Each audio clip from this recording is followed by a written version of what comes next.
At the class reunion, he arrived successful and famous, with a beautiful girlfriend on his arm.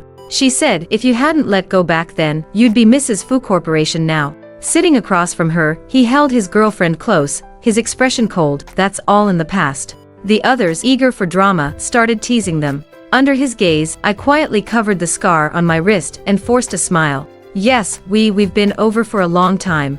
I remember it was Tanya who broke things off, right? While his girlfriend was in the restroom, our classmates started gossiping. Tanya is me. Ethan sat across from me, a faint smile on his lips, but his eyes were ice cold. This was our first encounter in 6 years since the breakup. It all felt so sudden. I only came because our class rep said Ethan wouldn't be here. I never expected to run into him like this. Now, Ethan was the epitome of success, a distinguished young entrepreneur in the city, a returnee with an impressive pedigree. Impeccably dressed in a suit, handsome and striking. The watch on his wrist alone was worth a fortune. Everyone fawned over him, hanging on his every word. In contrast, I was a shadow of my former self. Indeed, she was the one who ended things, Ethan replied calmly, answering everyone's unspoken question. The others let their imaginations run wild. They assumed I was just a gold digger, unable to endure hardship, who had bet on the wrong horse and lost everything. Tanya, I heard the guy you were with after Ethan went to prison, right? And you're still paying off his debts. Is that why you came to the reunion? To ask for money? Amidst the mockery, Ethan's deep, steady gaze remained fixed on me, not saying a word. I laughed awkwardly, offering no response. The door opened and Ethan's girlfriend walked back in. Sensing the strange atmosphere, she asked with a smile, did I miss something while I was gone? Ethan's demeanor shifted instantly. He gently took her hand, his voice warm. Nothing important, just catching up. She sat down gracefully, her gaze settling on me. A dimpled smile played at the corners of her mouth. Ethan's mentioned you before. If you hadn't let go back then, you'd be Mrs. Fu Corporation now. Several people's eyes gleamed with schadenfreude. Back in the day, when the Tang family was at its peak, I was the center of attention wherever I went. That jealousy hadn't faded with time. Instead, it became fuel for them to kick me while I was down, years later. Ethan's cool, authoritative voice cut through the awkwardness. That's all in the past. Everyone fell silent, realizing the boss didn't want to continue this topic. They quickly changed the subject. His girlfriend raised her glass to me. Thank you for letting him go. You must come to our wedding. I silently covered the scar on my wrist, my voice wooden as I said, congratulations. Why didn't you explain things to him? My best friend, Autumn, was indignant on my behalf over the phone. The reunion had ended early. I stood in the cold wind, wrapped in my coat, exhaling a puff of warm air. He has a girlfriend now. There was a pause on the other end of the line. He has a girlfriend? Autumn asked, incredulous. Classmates left in 2s and 3s. The streetlights' glow reflected off the snow like shattered crystal. What a shame. You finally got to see him after trying so hard for so long. Autumn, no one waits forever in the same place for you. Some things, once left unsaid, serve no purpose but to sicken you when spoken later.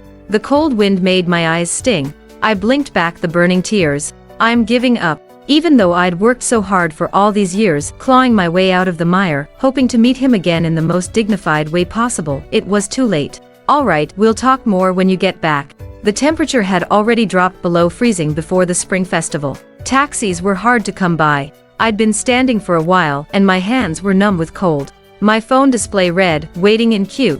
Behind me came the click of high heels, accompanied by a woman's honeyed voice. Ethan, the snow is so beautiful. It's cold out here. Wait in the car, I'll be there in a minute, Ethan's distinctive voice replied. Don't be long. As the woman passed by me, she gave me a meaningful look. Then she walked to a nearby car, opening the door. The movement exposed the bracelet dangling from her wrist, painfully eye-catching. It was the Fu family heirloom. Years ago, it had been on my wrist. When we broke up, I had someone return it to Ethan. So she wasn't just his girlfriend, but his fiancée. The crowd had dispersed, leaving just him and me. My taxi still hadn't arrived. Ethan stood silently behind me the whole time. We remained that way in silence, our two shadows intertwined beneath the streetlight. My mind drifted hazily back to that night years ago when we broke up. Ethan had gotten into a car accident on his way to see me. His friend called, his tone hostile. Ethan's in the hospital. Is his life in danger? So you won't come unless it is? Please take good care of him. Tanya, he got accepted to study abroad. He'll make something of himself sooner or later. Why couldn't you wait a little longer? Are you that desperate for money? Have you forgotten everything he's done for you? You'd need several lifetimes to repay him. Did it all mean nothing to you? His friend was almost hysterical on the phone, just short of calling me an ungrateful wretch. Suddenly, someone grabbed the phone from him and hung up. You could say I was the one who abandoned him. It's only natural that he hates me. How much do you owe? Ethan's voice pulled me from my reverie, his tone cold. That's none of your business. I inhaled sharply, the cold air stinging my throat, already raw from alcohol. Suddenly, I started coughing violently. The frigid air felt like it was slicing through my windpipe. The pain was excruciating. I bent over, leaning on the lamppost for support. The alcohol I'd drunk earlier began churning in my stomach, making me choke up tears. Ethan stood beside me, watching coldly. A taxi slowly pulled up in front of me. The driver leaned out, going to Wanha Gardens. Yes. I straightened up, supporting myself on my knees, and took a breath before reaching for the car door. Suddenly, someone grabbed my arm and pulled me over. Unexpectedly, I crashed into Ethan's embrace. He demanded, "What are you going there for?" Wanha Gardens was an affluent area, not somewhere people could easily access. I clumsily tried to push Ethan's hand away, but he caught my wrist instead. His scorching body heat seeped through my skin, reaching my heart. I struggled twice but couldn't break free. I looked up at Ethan's dark, inscrutable face. What does Mr. Fu want to say? He pressed his lips together, his black eyes deep and calm, his emotions unreadable.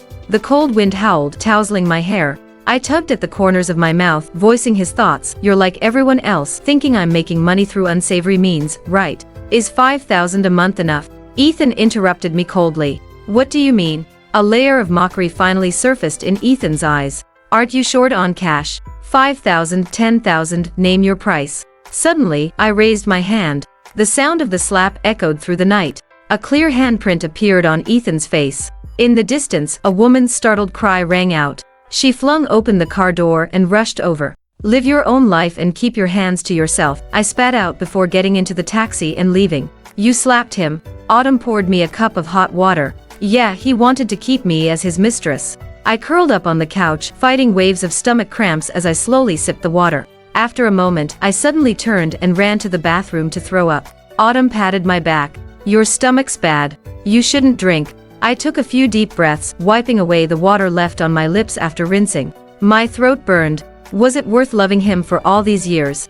I looked up, staring at my reflection in the mirror, my wet eyelashes clumping together, my black hair damp and sticking to my forehead, my face pale. Autumn's complaints drifted in from far away, barely audible. If only you hadn't broken up with him so cruelly, none of this would be happening today. I thought again of Ethan's fiancée. Compared to me, she had an air of brilliance and vivaciousness about her. I vaguely remembered that many years ago, I was like that too. But then I fell so hard, and by the time I crawled out of the gutter, everything had changed. After Autumn finished her work at Wanha Gardens, we walked hand in hand back to our rented apartment. Suddenly, I received a call from Ethan's friend. Tanya, if you're in trouble, I can arrange a job for you. I stayed silent, waiting to hear what else he had to say. They're getting married next month. Jessica Zhang is a nice person, and her family background is good too. I won't bother him again. Don't worry, I assured him. He was quiet for a moment, then tried to explain half-heartedly, we just want Ethan to have a good life.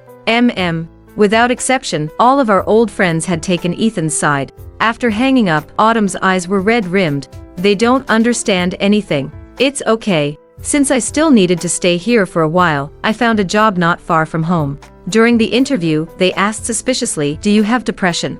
It's in the past. I'm better now. I have a doctor's certificate. Several companies had rejected me during the background check because of this. This company was smaller, and that same evening, I received a notice of employment. I thought the class reunion would be the last time Ethan and I crossed paths. Unexpectedly, 3 days later, Ethan took over our company and became my boss. And my workstation was moved right outside Ethan's office door. I refuse, I said. Fine, Ethan replied coldly without even looking up. Submit your resignation to HR. I laughed bitterly. You're firing me just because I won't change desks. His pen paused and he finally deigned to look up and speak to me. I'm simply giving you a choice.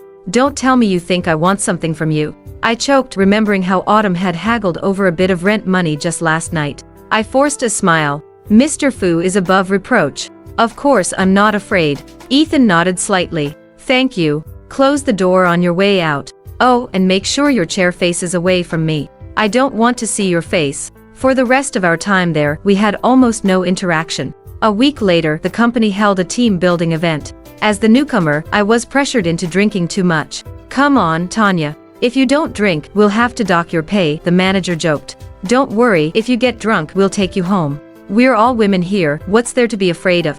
Amid the cheers and encouragement, I downed my last glass of the night and collapsed unconscious on the table. The next day, I woke up in a large bed. The bright sunlight made it hard to open my eyes. I sat up, supporting myself. As the blanket slid down, it revealed the soft hotel bathrobe I was wrapped in. I froze for a moment, then got up and walked out. In the spacious living room, Ethan was reading the morning paper with his legs crossed, also wearing a hotel bathrobe. Seeing me come out, he glanced up indifferently. "You're awake. Breakfast is on the table. Eat and then go back to sleep for a while." A chill ran through my entire body. My face turned ashen. "Did we?" Ethan carelessly tossed the newspaper onto the coffee table and slightly opened his collar, revealing suggestive kiss marks. "Unfortunately, you were the one who initiated it last night." I was thunderstruck. My memory of the previous night was completely blank. "That's impossible." Ethan placed a contract in front of me with my handprint on it. The gist of it was that I would be his mistress, and he would pay me 100,000 yuan a month. "This can't be my handprint." "Oh, are you sure?" Ethan chuckled lightly. Faced with his serious and candid gaze, I opened my mouth but couldn't utter a word. Ignoring my discomfort, he pulled out a voice recorder. "Last night, I accidentally recorded your monologue. Miss Tang, would you like to hear your own sordid thoughts?" I shuddered, feeling as if I'd fallen into an icy pit. An overwhelming sense of shame washed over me. These feelings, which I had buried deep inside, were already disgraceful enough. Now that they had been spoken aloud and used as evidence against me, it felt like I had committed a crime. Ethan's eyes were downcast, his emotions unreadable. "Coveting a married man, TSK. Tanya, how about we let everyone hear this recording?" I clenched my fists tightly, my nails digging into my palms. "Are you trying to get revenge on me?" "Yes," he answered casually. "You didn't intend to let me off easy back then. Why should I make things easy for you now? You have two choices. Either fulfill the contract, or I'll make the recording public." The clock in the corner ticked away, accompanied by the sound of my heartbeat pounding in my ears. My lips were dry and cracked. I looked up woodenly. "Then make it public." Under his cold gaze, I said numbly, "Ethan, I won't be the other woman." Ethan stared at me intently, then smiled. "Tanya, who do you think you are? Do you really think you have the right to choose?" I found my disheveled clothes in the bathroom. Ethan's clothes, in stark contrast, were neatly hung on the coat rack by the door. The scene before me stung my eyes. I sighed, quietly changed my clothes, and left the hotel. Autumn called, her voice strained. "Tanya, they want 500,000. The sky was gray and overcast, the sun hidden from view. To pay for my treatment, Autumn hadn't saved much money, and my savings were pitiful. They said if we don't pay, they'll expose your situation. They won't tell us where your mom's belongings and ashes are either. I've tried to get an advance on my salary and borrow some. We should have enough by next month." "Okay." After some hesitation, I dialed a number. It took a while for the other end to pick up. "Miss Tang, what can I do for you?" I exhaled and said, "Dr. Jiang, I'm sorry to bother you." Dr. Jiang seemed very busy on his end. After moving to a quieter place, he patiently asked, "Are you in trouble?" I took a deep breath. "Could you lend me 400,000? It was the first time I'd ever asked someone for money. After saying it, I felt like my whole body was on fire. Suddenly, there was a commotion on his end. "Dr. Jiang, emergency surgery." "I'm coming." I hadn't had much hope and was prepared for him to hang up.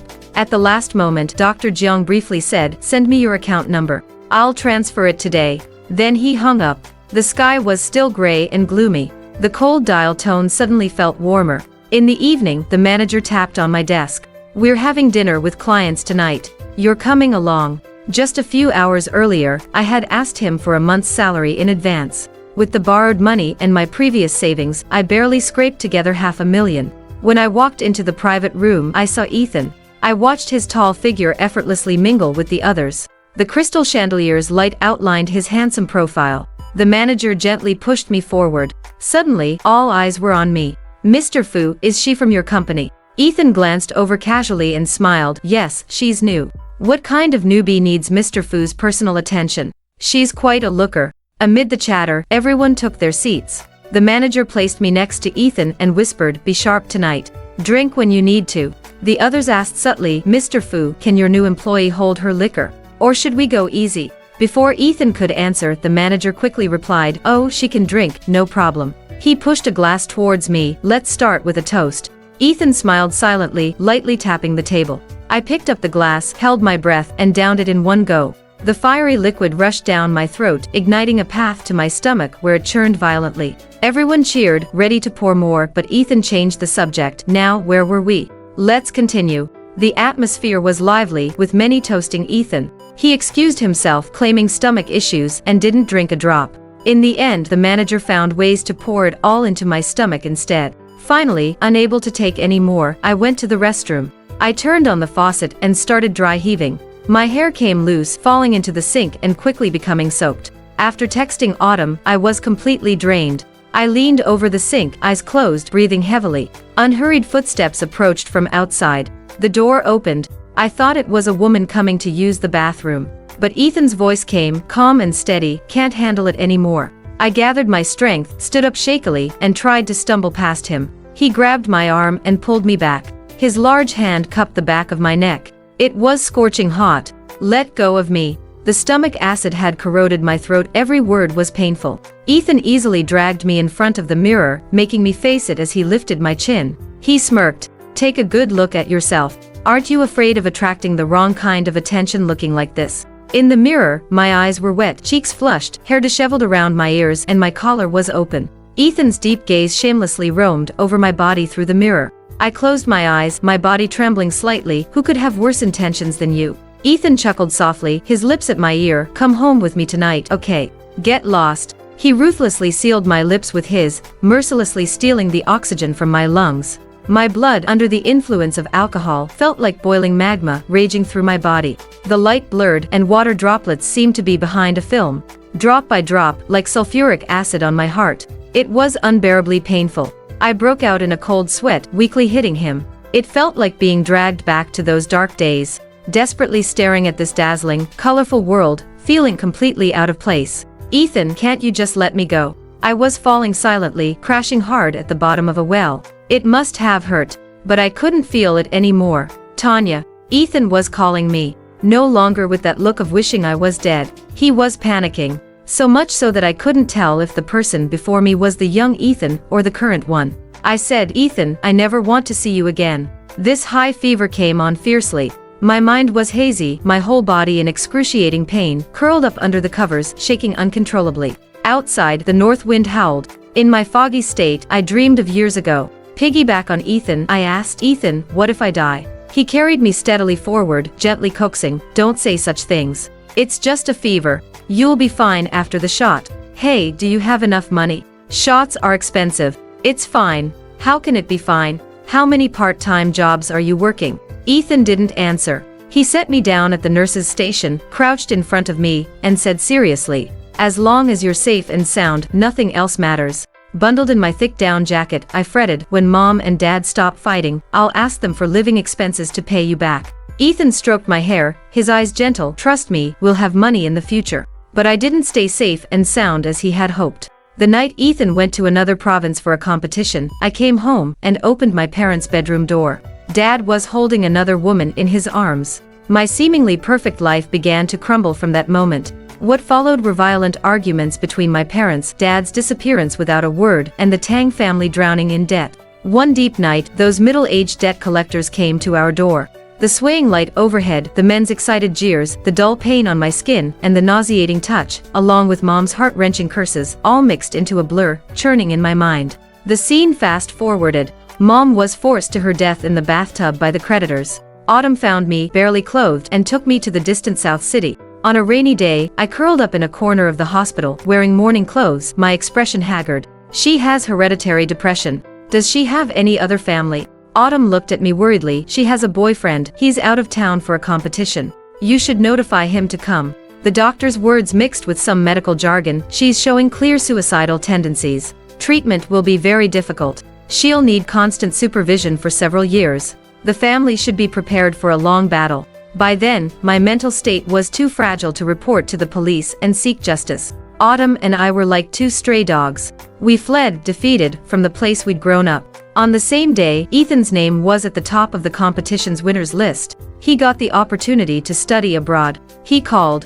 When I answered, I heard the howling wind on the other end. Tanya, Ethan's voice was incredibly gentle. I've kept my promise. In 3 years, I'll marry you. I looked at the slowly closing iron gate, no longer able to find my way home. Ethan, I might not be able to be with you anymore. I held back a sob, tears silently falling. He held his breath. Why? I opened my mouth, hesitating for a moment. His future was so bright. Would it be selfish to trap Ethan in the perpetually rainy South City for the rest of his life? Just outside the window, a girl was crying her heart out behind the bars. The boy's face showed a painful numbness and disgust. I saw love disappearing from his eyes, and it was heartbreaking.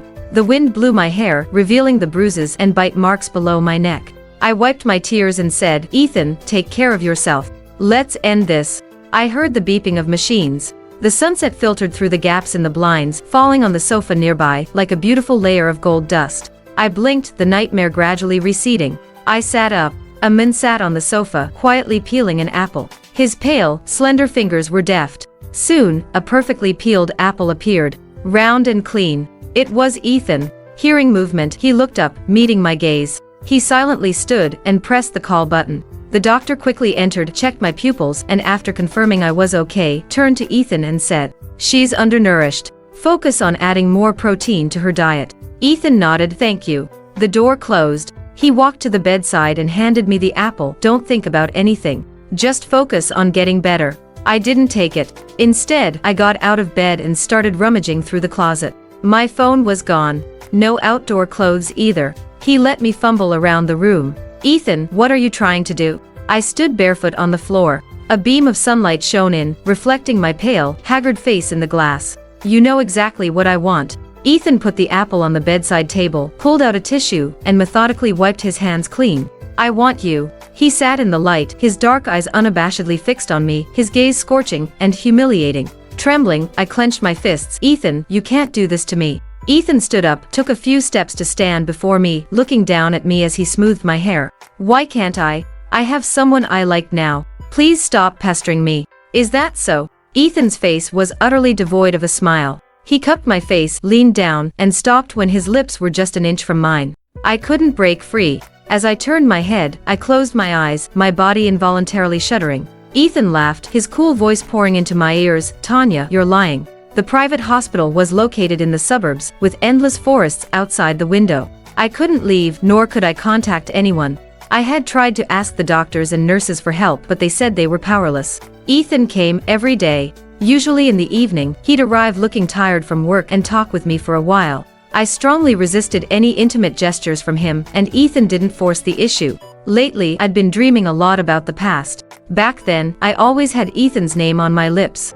I said, Ethan, you're definitely going to be rich and successful in the future. Ethan sighed silently. What flavor of milk do you want today? Banana. As a result, to buy me banana milk, top student Ethan skipped class for the first time and got caught by the teacher. Later, in college, rumors started spreading about him and the campus beauty. I took the subway for over an hour, sitting outside the boys' dormitory crying. Ethan hurriedly got dressed in the middle of the night, rushed downstairs, and gently wiped away my tears. Don't cry. If you want me, I'm yours. And in the future, only yours. That's not how you confess. He froze for a moment, then hugged me tightly. I love you. Back then, we probably couldn't have guessed that more than a decade later, we'd end up like this. Tomorrow, I'm getting married. Outside, the sunset hadn't completely faded, its warmth still lingering. Ethan's voice pulled me back from my distant thoughts. Is there anything you want to say to me? I held the half-empty glass of milk, staring at his face, lost in thought. Suddenly, I understood why I'd been dreaming so much lately. I was saying goodbye to the Tanya and Ethan of the past. The TV was constantly broadcasting news about him and Jessica Zhang, the golden couple, a match made in heaven. That used to be the future we hoped for, but now Tanya was a mess, deep in debt. What right did I have? Congratulations, I said. May you have a son soon. Ethan's apple peeling faltered, the knife nicking his fingertip. Blood quickly welled up. He paused, pulled out a tissue to press on it, and laughed softly. It's okay. Jessica and I are just going through the motions. Do you want children? I don't mind. Ethan, can we just let this go? I suddenly felt very tired. Let's all keep our dignity. Ethan stopped peeling the apple, tossed everything back into the fruit basket, and stared at me intensely, a mocking smile appearing.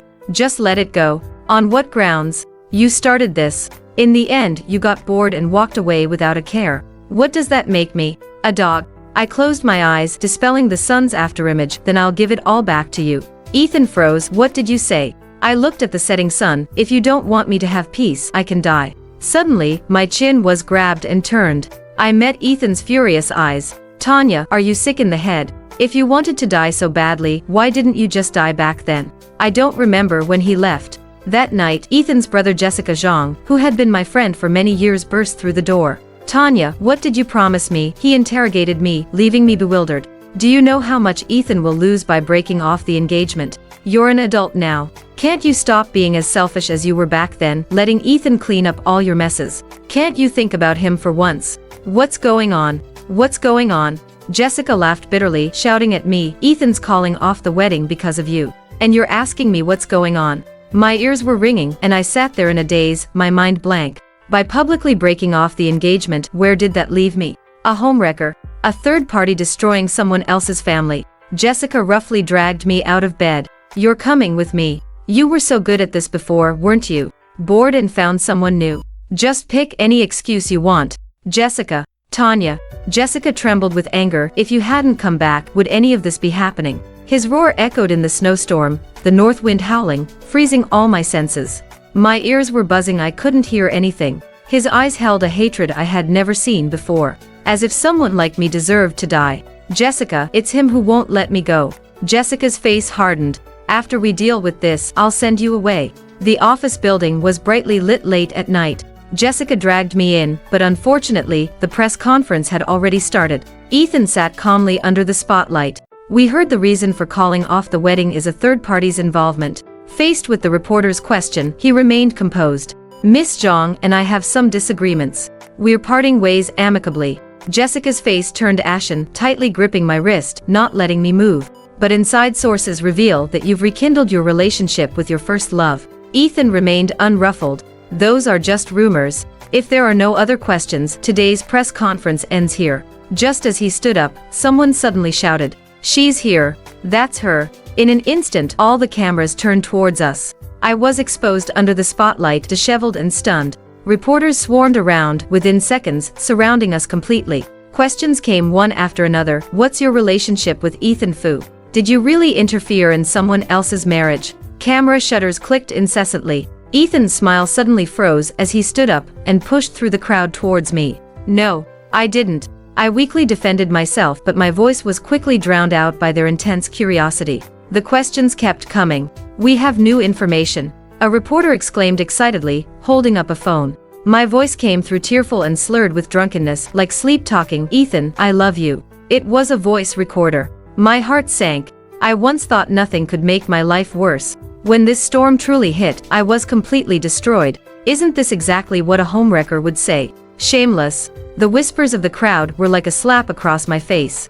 The color drained from my face instantly. The recording nailed me to the pillar of shame. I'm sorry. Jessica, get her out of here. Ethan pushed through the crowd, panic appearing on his face for the first time. My vision blurred. I only heard that person reading word by word. Father in debt, mother committed suicide, suffering from severe hereditary depression, locked up in South City Mental Hospital for 5 years. Isn't this just a mentally ill person? The revelation caused an uproar. The crowd was in shock. Why would a mentally ill person come out to harm others? She must be sick. Why doesn't she just die? Ethan stopped in his tracks, suddenly looking up at me. Shock, disbelief, incredulity. I sat helplessly amidst the clamoring crowd, my blood cooling bit by bit until my entire body was cold. Tanya. Ethan was calling me, his voice trembling. I knew what was coming next. I was just calmly waiting for the guillotine to fall, completely destroying my life. She was also sexually assaulted. This was the last sentence of the anonymous leak.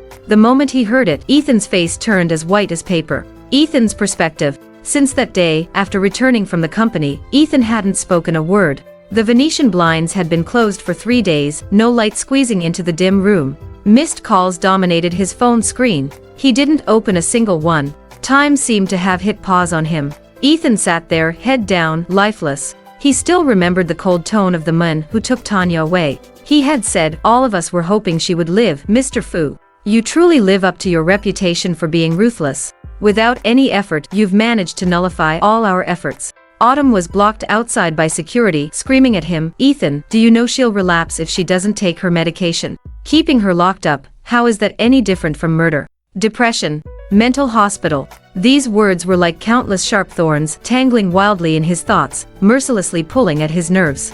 Jessica knocked on the door, finally pushing it open a crack, standing in the doorway. Brother, are you feeling better? Why? Ethan's voice was hoarse, the dull pain in his chest making him feel like dying. Jessica was silent for a moment. I'm sorry, I thought there was no need to check at the time, so.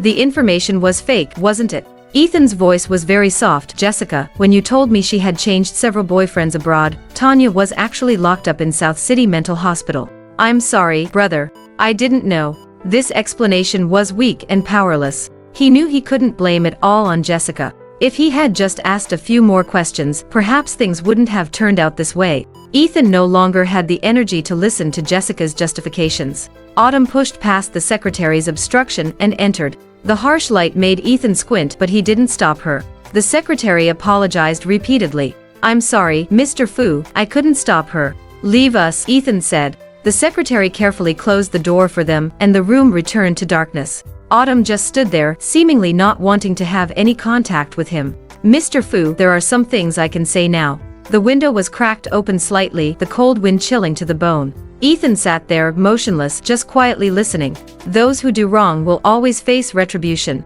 Sooner or later. Last year, on Tanya's birthday, I once joked and asked her who she liked most in this world. She said, first was her mom, second was Ethan. Ethan closed his eyes, feeling as if these words chilled him to his very core. At that time, she had just recovered from her illness. She only needed to take one small pill every day to be like a normal person. So this year, to sort out her mother's belongings, I brought her back. Autumn's eyes turned red. She always said that the breakup years ago was too messy, and this time, she wanted to meet you properly, even if it was just to see her big entrepreneur from afar, it would be enough. Because she knew she wasn't good enough for you anymore. Ethan, is she not good enough for you? Do you know how the competition spot was secured? Ethan's hand slowly tightened, as if seeing those truths that could completely crush him. It had already been decided internally, but Tanya wrote a complaint letter demanding fairness and transparency. That's how the spot fell to you. But consequently, she offended many people. Later, after her father ran away, she and her mother were bullied by many people. That invisible hand choked Ethan's throat. He was in so much pain, he could hardly breathe. She had been bullied. Was it because of this? Autumn continued. At that time, you were participating in the competition in another province and didn't call back for about a week.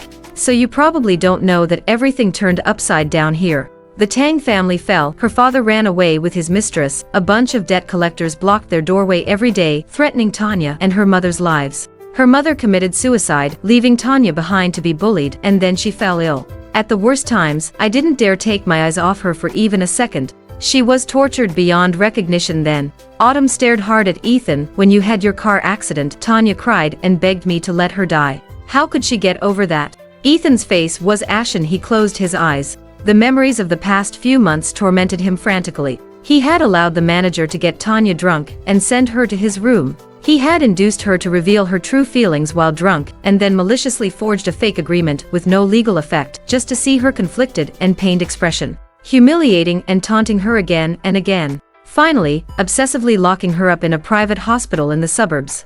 Autumn had come to find him many times, but he refused to see her. He had asked her if she was sick, asked her why she didn't just die back then. Tanya's eyes grew increasingly empty, often staring at him motionlessly. He had mistakenly thought that she still loved him at that time. But thinking about it now, Tanya was silently questioning how he could be so cruel to her. Why didn't you tell me? Autumn broke down in tears. How could I explain? She was sick, even living was a luxury. The only thing she could do was to ensure that the person she cared about wouldn't be dragged down by her. She valued your studies above everything else. That competition was your chance to turn things around, an opportunity she had fought for with her life. She just wanted you to be okay. Ethan, does she deserve to die? Does she deserve to die? This question hit Ethan's heart like a heavy hammer. The one who pursued her, tormented her, and laughed at her was him. Knowing she was well-mannered, the one who used a contract to insult her was him. The one who deserved to die was also him. We tried many ways to ignite Tanya's will to live, In the end, we found only one thing that worked for her. Ethan suddenly didn't dare to listen anymore. Autumn smiled bitterly and said, "Your name." She always remembered her big entrepreneur. When I left, I joked with Autumn that I'd never return to this place. As it turns out, one shouldn't make such promises lightly. I fell ill again. South City is only dry in winter. Usually, it's freezing rain, but this year, miraculously, it snowed. During their idle chat, the doctors and nurses said, "It's a cold winter this year. TSK, TSK. The Earth's climate is becoming less and less suitable for human survival." New Year's was approaching. The tree branches outside the window were bare, not a leaf left. I pressed my face against the window, my breath fogging up the glass. "There's someone downstairs. He stands there every day. Isn't he cold?" Autumn passed by with a cup of hot milk, her face expressionless. "Oh, really? I guess he's not cold." She hadn't been in a good mood lately. Even Dr. Jiang was the same. I tiptoed around them every day, afraid of setting them off. Autumn paused, realizing she might have scared me, and softened her tone. "Drink your milk. Take your medicine in an hour. Dr. Jiang said he'd take you to build a snowman tonight." I glanced at that person again, feeling a sense of familiarity. Autumn pulled the curtain closed for me. "Stop looking. You'll strain your eyes." "Oh." I returned to bed and after taking my medicine, leaned against a pillow to play a game. I heard Autumn and Dr. Jiang talking outside. Then, he pushed the door open and walked in. I quickly hid my phone and sat up straight. "I've taken my medicine." The smell of disinfectant immediately filled the room. Dr. Jiang's gaze swept over me, finally settling on my face. "Miss Tang, I won't scold you for playing games." I blushed furiously, slowly taking out my phone. "How did you know I was playing a game?" "I play too." I recognized the background music. Dr. Jiang washed his hands, took off his white coat, and looked at me through the mirror, a slight smile on his face. "Aren't you going to get dressed? I promised to take you to build a snowman." He worked in the thoracic surgery department of the same hospital. The first time I saw him was in autumn. The weather was surprisingly clear, and I was crouching by the fence, picking up a ball of yarn that had suddenly appeared outside. Dr. Jiang passed by and looked down at me. I was panting from exhaustion. "Excuse me, could you help me pick that up?" He glanced at the sign in the yard and said, "According to the rules, you can't touch anything potentially dangerous." Seeing that I didn't move, he asked, "What do you want to do with it?" "Cat's cradle." Dr. Jiang checked the time and crouched down. "I'll play with you, then I'll take the string away when we're done." His lunch break was short.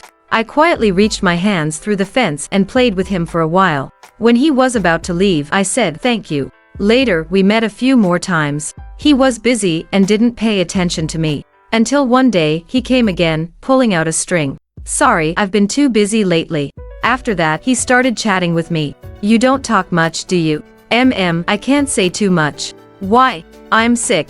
I probably can't say anything that makes people happy. I can't dump my emotional garbage on others." Dr. Jiang stared at me then, without saying a word. Later, he came more frequently. Sometimes he looked very tired. I tried to learn a few jokes to tell him. Each time, Dr. Jiang would look at me with gentle eyes. He asked, "Tanya, what's your wish?" "I hope everyone can be happy, including myself." I quickly put on my gear and waited for Dr. Jiang to put on his down jacket. He took my hand, and we went downstairs. There was a security door every few steps here. Only he could take me out. Under the night sky, snow was falling heavily. My hat quickly turned white.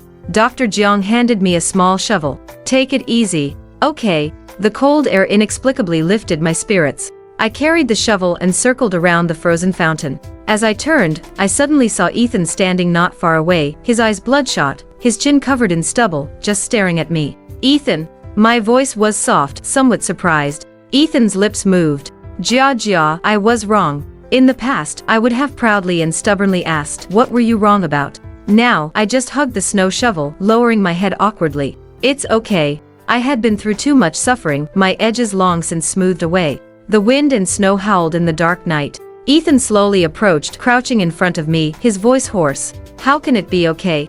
Jia, please say something to me, will you?" I thought for a moment and said seriously, "I wish us good health in the new year." In that instant, the color drained from Ethan's face. Tears streamed down his face as he trembled.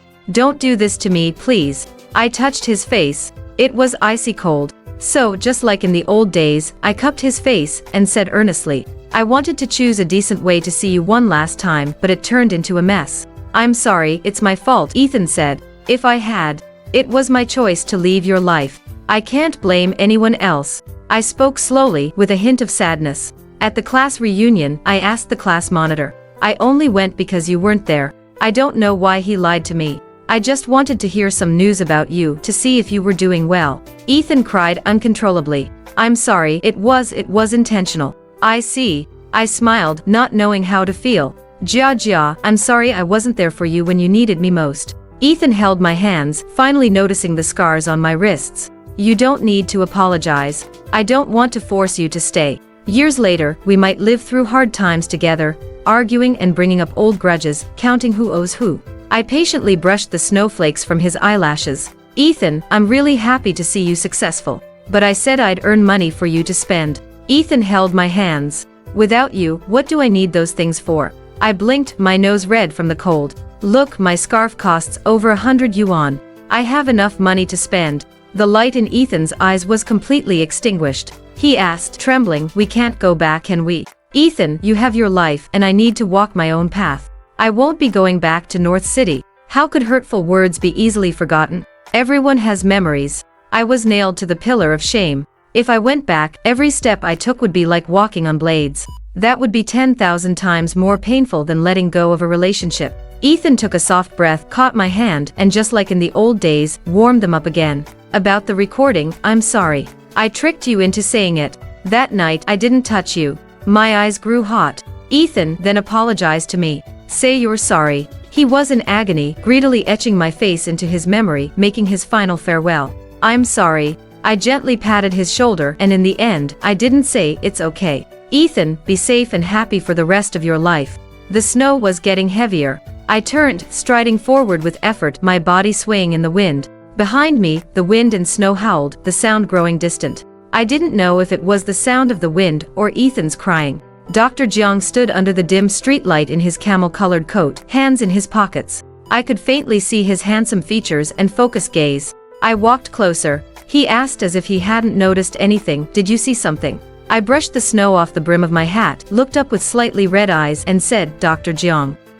Thank you. A few days later, I saw Ethan's face in the entertainment news. He had lost a lot of weight. Facing the interview, he told the media everything he had done, holding nothing back. He admitted to forcing me, and that the recording was his doing too. He also revealed an agreement. It was signed by him and Jessica Zhang. A 2-year engagement ending in an amicable split, a win-win collaboration. They never intended to marry. That night was originally planned in the agreement to hold a press conference announcing the end of their engagement. This incident undoubtedly dealt a devastating blow to Ethan's company, his years of accumulated reputation and status plummeting overnight. Later, Henry Zhang called me. He said, I'm sorry, Tanya. I owe you an explanation. He admitted he had misjudged people. Jessica had ulterior motives and exposed my situation. Those creditors who once blackmailed me for thousands later sold the information to Jessica for double the price when they couldn't reach me after Ethan took me to the private hospital. He also expressed concern about Ethan's work state and asked if I could go back.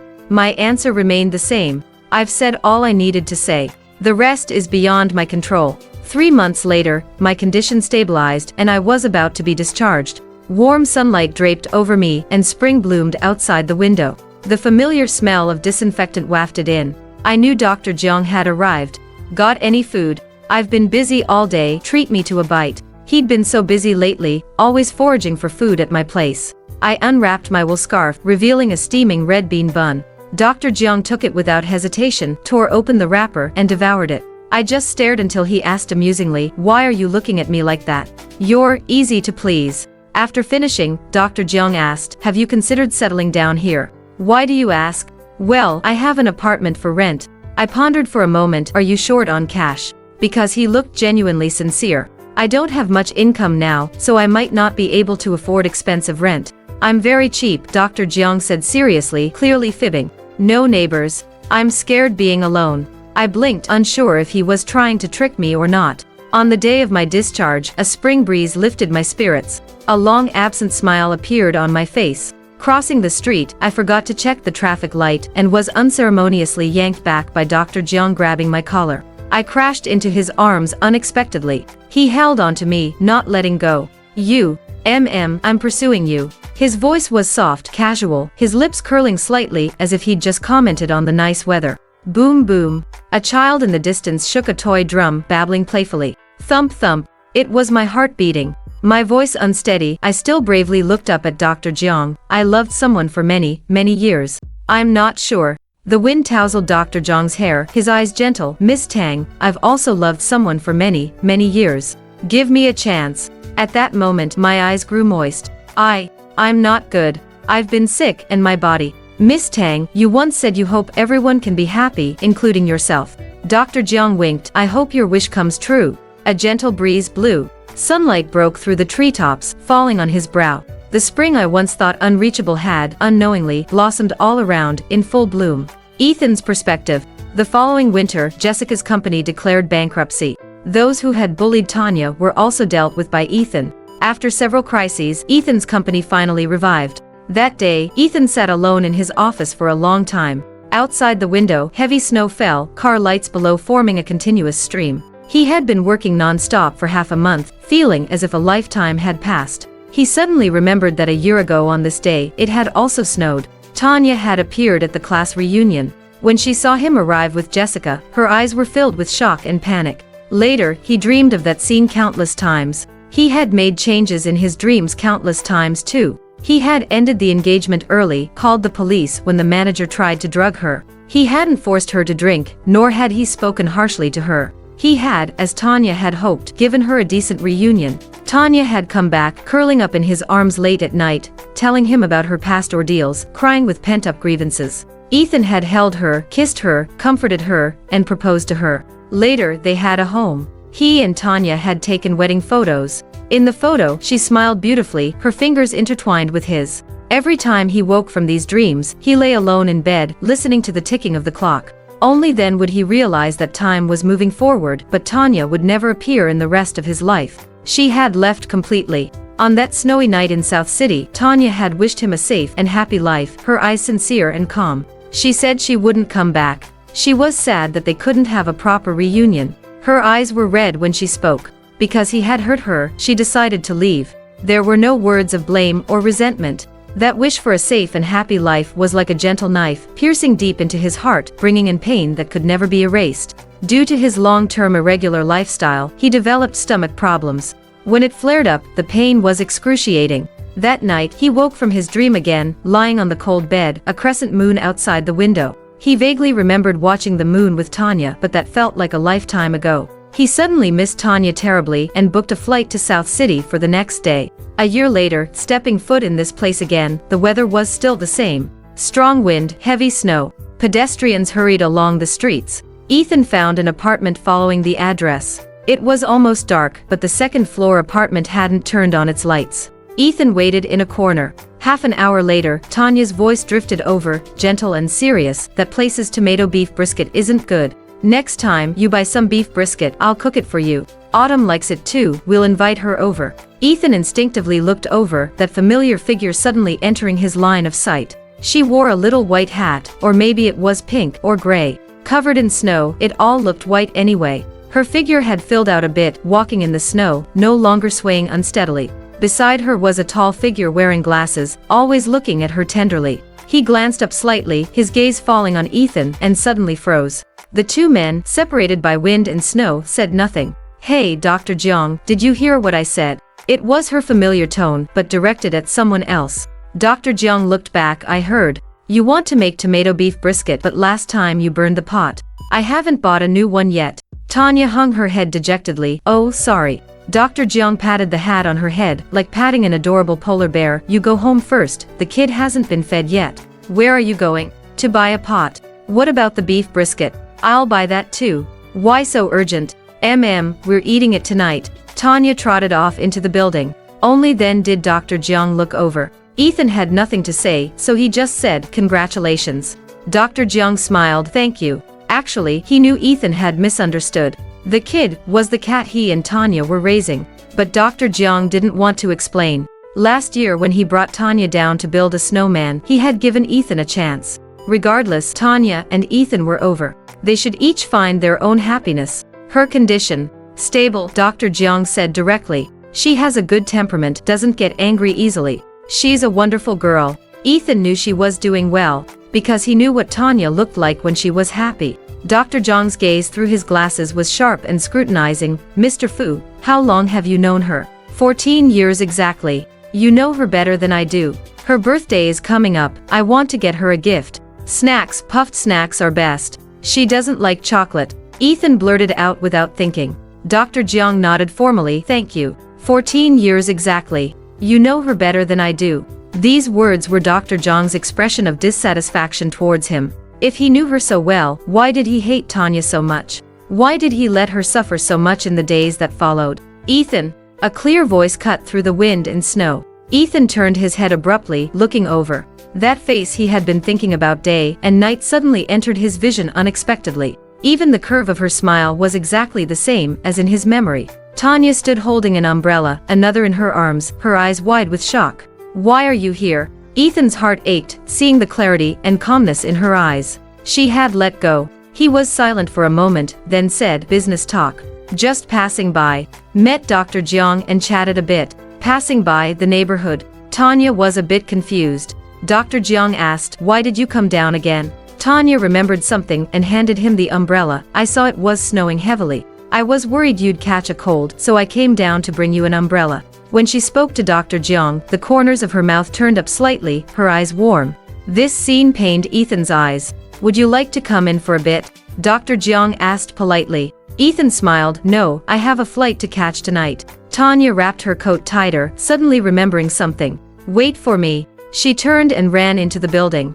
Dr. Jiang, expressionless, followed her up. Ethan waited downstairs as the snow got heavier. The gray sky pressed down, making one's heart feel stifled. His stomach started to hurt again. Henry Zhang called, brother. He hesitated. Your test results are back. It's stomach cancer. Ethan stood motionless, not sure if he heard or not. He looked up at the vast snow and mumbled, I see. Then he hung up. He continued to wait as if nothing had happened, his eyes fixed on the building entrance. A warm beam of light emerged from inside, falling on the snow, forming a trapezoid. After a while, Tanya came down alone.